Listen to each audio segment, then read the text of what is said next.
quatrième, le calcul littéral, suite de la leçon donc démontrée avec le calcul littéral. Donc là, on avait un programme, donc on a testé pour le nombre 5 et le nombre 14, et effectivement, on trouve 6 dans les deux cas. Donc notre conjecture serait que le programme donnerait toujours 6. On va essayer de le démontrer, et pour ça, on va utiliser le calcul littéral. Donc voici la méthode. Donc les étapes, c'est par cœur. Il y a 1, 2, 3, 4 étapes.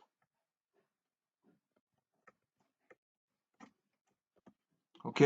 Donc première étape, je désigne le nombre choisi par une lettre. Alors cette lettre, ça peut être X ou N ou A ou ce que vous voulez, une lettre quoi. L'idée, c'est de choisir une lettre pour dire n'importe quel nombre. Si ça marche avec une lettre, c'est que ça marchera avec tous les nombres. Donc il suffit de le faire avec une lettre. Si on prouve qu'avec une lettre on obtient 6, c'est qu'avec n'importe quel nombre, on obtient 6. Donc n ouais, pour n'importe quel nombre.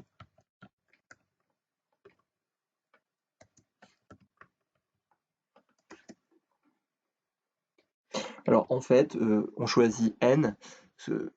Souvent, le n, c'est pour les nombres entiers, hein, parce que les nombres entiers, on appelle ça les nombres naturels, ceux qu'on trouve dans la nature, les objets. Par exemple, il n'y en a pas, 0, il y en a 1, 2, 3, 4, etc.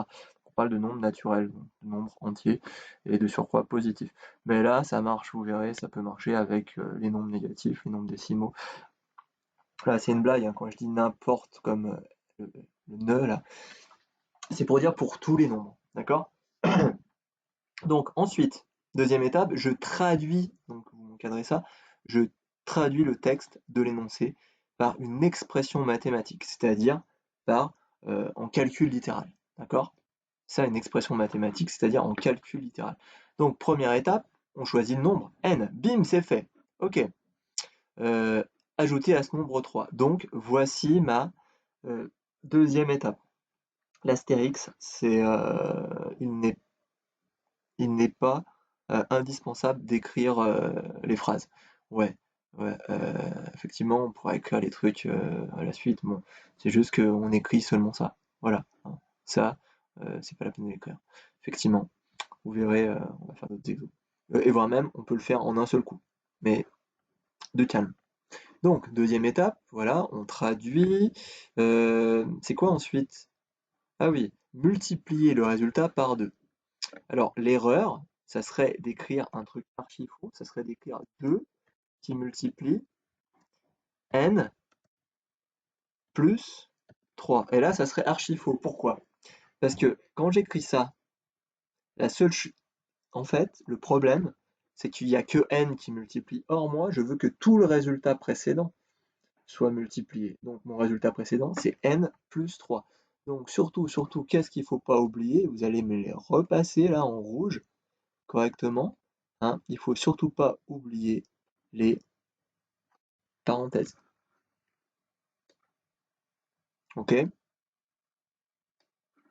Ensuite, troisième étape, on ajoute le double du nombre de départs. On retranche, pardonnez-moi.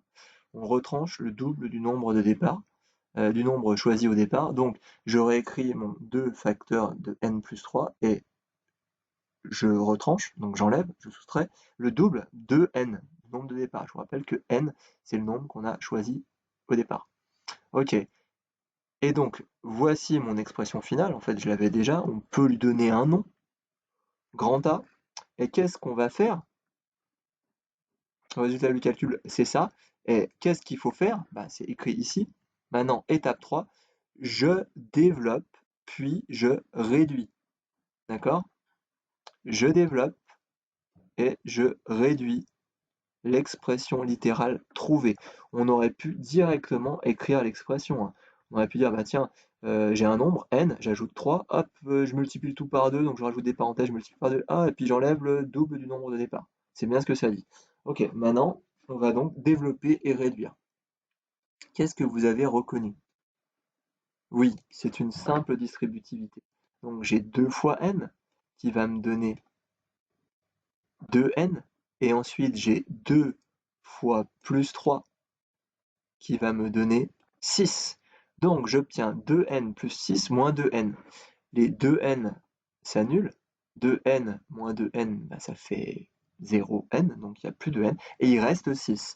Donc vous voyez, en fait, le résultat, il est indépendant de n. C'est-à-dire que quand je développe, je me rends compte que les n disparaissent et qu'il ne reste plus que 6. Et donc, je peux conclure que quel que soit le nombre choisi, on obtient toujours 6 comme résultat. Ok? Et ça, j'ai vraiment fait la preuve. D'accord? C'était ma dernière étape, la conclusion.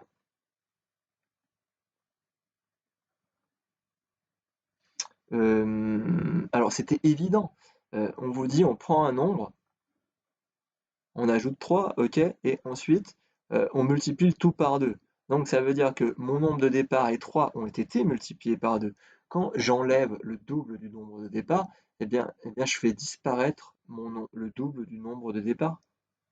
Donc c'est pour ça que le résultat ne change pas et qu'il est indépendant de n. D'accord?